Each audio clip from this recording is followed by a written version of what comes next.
มื้อนี้สิมาเว้าเรื่องหวยพัฒนาลาวหรือว่าปัจจุบันนี้เพิ่นเปลี่ยนเป็นหวย12ราศีเนาะ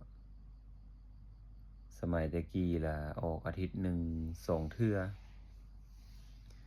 มาหลังๆมาละออกอาทิตย์ละ3เทื่อวันจันทร์วันพุธวันศุกร์แต่ว่ามาซุมื้อนี้ละออก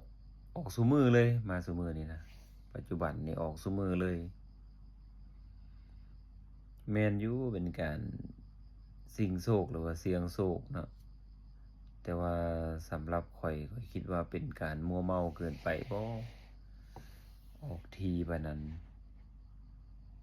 หรือว่าเป็นวิธีกระตุ้นเศรษฐกิจบ่หรือว่าเป็นรายได้หลักข้อยก็บ่เข้าใจแต่สำหรับข้อยสิคิดว่ามันเป็นการมั่วเมาเกินไปสำหรับคนที่มีรายได้สูงก็สิบ่มีปัญหาหยังคนที่มีครอบครัวที่อุดมสมบูรณ์แล้วนะแต่สำหรับคนหาเช้ากินค่ำหรือว่าคนที่หวังรวยทางรัฐนี่สิก็จักลำบากอยู่ออกซุมื้อเลยบางเทื่อหนี้เก่ายังบ่จ่ายแถมหนี้ใหม่มาอีกอะมันก็บ่ต่างหยังกับมีวงไพ่ไฮโลอยู่นำเรือนนำศาล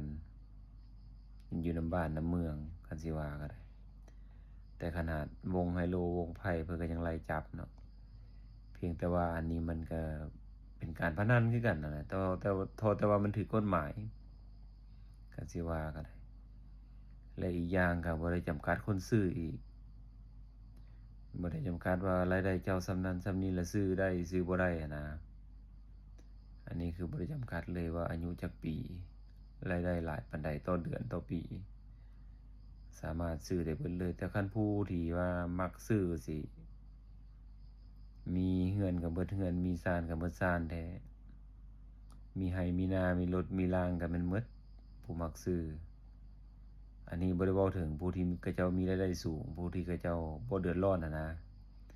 อันนี้เว้าถึงคนที่มีรายได้น้อยคนหาเช้ากินค่ำอันนี้อยากให้พิจารณาคืนเบิ่งว่ามันออกทีเกินไปบ่เอาส่ำเก่าไปนั่นแหละอาทิตย์ละ2เทื่อนี่ก็ถือว่าสมควรแล้วคือประเทศเพื่อนบ้านเพิ่นก็ยังเดือนหนึ่ง2เทื่อหนึ่งเนาะก็พอดีพองามนะคันสิเว้าอันนี้มันก็คือการพนันนั่นแหละคันสิว่านะเพราะว่าสำรวจประชากรนี่70-80%นี่